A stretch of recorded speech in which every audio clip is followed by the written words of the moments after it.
भगवान श्री कृष्ण ने गीता में चिंता न करने की बात कही है। तुम क्या लेकर आए थे जो खो गया है? कर्म पर तुम्हारा अधिकार है, फल पर नहीं। चिंतन ही चिंता समाधान की कुंजी है। चिंतन के पश्चात कार्य करने से सफलता मिलती है। चिंता मनुष्य का एक गंभीर विकार है। यह मनुष्य को अंदर ही अंदर जलाती है। ये किसी समस्या का समाधान नहीं है। एक सामान्य व्यक्ति अपने जीवन भर विभिन्न प्रकार की चिंताओं से युक्त रहता है। एक कहावत है कि चिंता चिता के समान है। चिंताग्रस्त व्यक्ति के लिए समस्याओं से लड़ना कठिन ही नहीं बल्कि असंभव हो जाता है। चिंता से व्यक्ति इतना तनावग्रस्त हो जाता है कि उसकी बुद्धि और विवेक दोनों नष्ट हो जाते हैं। इसमें घिरा व्यक्ति विभिन्न प्रकार के मनोविकारों और रोगों से घिरने लगता है। चिंता मनुष्य का एक गंभीर विकार है। यह मनुष्य को अंदर ही अंदर जलाती है। ये किसी समस्या का समाधान नहीं है। एक सामान्य व्यक्ति अपने जीवन भर विभिन्न प्रकार की चिंताओं से युक्त रहता है। एक कहावत है कि चिंता चिता के समान है।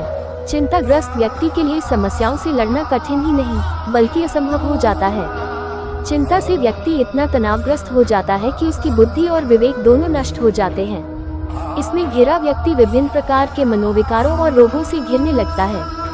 भगवान श्री कृष्ण ने भविष्य की चिंता व्यर्थ बताई है। उन्होंने वर्तमान में जीने को सर्वोचित बताया है। भगवान श्री कृष्ण ने गीता में चिंता न करने की बात कही है। वह कहते हैं कि क्यों व्यर्थ की चिंता करते हो? तुम क्या लेकर आए थे जो खो गया है? कर्म पर तुम्हारा अधिकार है, फल पर नहीं। अतः हमें चिंता से उबरने के लिए उस चिंता के विषय में चिंतन करना चाहिए। चिंतन ही चिंता समाधान की कुंजी है। चिंतन के पश्चात जो कार्य किया जाता है उसकी सफलता में संदेह नहीं रहता है। कर्म का फल व्यक्ति को उसी तरह ढूंढ लेता है जैसे व्यक्ति कर्म करने से कभी छुटकारा नहीं पा सकता है। अमीर बनने के लिए एक एक क्षण संग्रह करना पड़ता है, किंतु कर्म का फल व्यक्ति को उसी तरह ढूंढ लेता है जैसे कोई बछड़ा सैकड़ों गायों के बीच अपनी मां को ढूंढ लेता है। मैं सभी जीवों में विद्यमान हूँ। मैं चींटी में भी विद्यमान हूँ और हाथी में भी विद्यमान हूँ। व्यक्ति कर्म करने से कभी छुटकारा नहीं पा सकता है। इसलिए तुम्हें हमेशा कर्म करते रहना चाहिए, क्योंकि कर्म के बिना तुम्हारे शरीर का निर्वाह ही नहीं हो सकता है। मन शरीर का हिस्सा है। सुख दुख का एहसास करना आत्मा का नहीं, शरीर का काम है। मान अपमान, लाभ हानि, गम और खुशी सब मन का खेल है। मैं हमेशा तुम्हारे साथ और तुम्हारे आसपास रहता हूँ, चाहे तुम कुछ भी कर रहे हो। मनुष्य उसके लिए शोक करता है जो शोक करने की योग्य नहीं है और फिर भी ज्ञान की बातें करते हो। बुद्धिमान व्यक्ति ना जीवित और ना ही मृत व्यक्ति के लिए शोक करते हैं। दौड़ मोहग्रस्त होकर अपने कर्तव्य पथ से हट जाना मूर्खता है, क्योंकि इससे न तो तुम्हें स्वर्ग की प्राप्ति होगी और न ही तुम्हारी कीर्ति बढ़ेगी। निर्बलता अवश्य ईश्वर देता है, परंतु मर्यादा मनुष्य का मन खुद निर्माण करता है।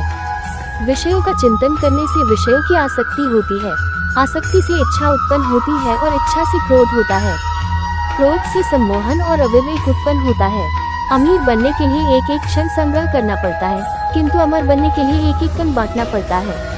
जन्म लेने वाले के लिए मृत्यु उतनी ही निश्चित है जितना कि मृत होने वाले के लिए जन्म लेना। इसलिए जो अपरिहार्य है उस पर शोक मत करो। क्रोध से भ्रम पैदा होता है। भ्रम से बुद्धि व्यग्र होती है और जब बुद्धि व्यग्र होती है तब तर्क नष्ट हो जाता है। जब तर्क नष्ट होता है तब व्यक्ति का पतन हो जाता है। धर्म युद्ध में कोई भी व्यक्ति निष्पक्ष नहीं रह सकता है। धर्म युद्ध में जो व्यक्ति धर्म के साथ नहीं खड़ा है, इसका अर्थ है वह धर्म का साथ दे रहा है, वह धर्म के साथ खड़ा है।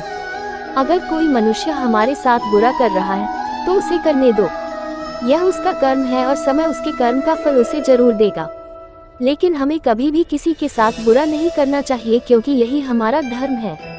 इच्छा पूरी नहीं होती तो क्रोध बढ़ता है और इच्छा पूरी होती है तो लोभ बढ़ता है।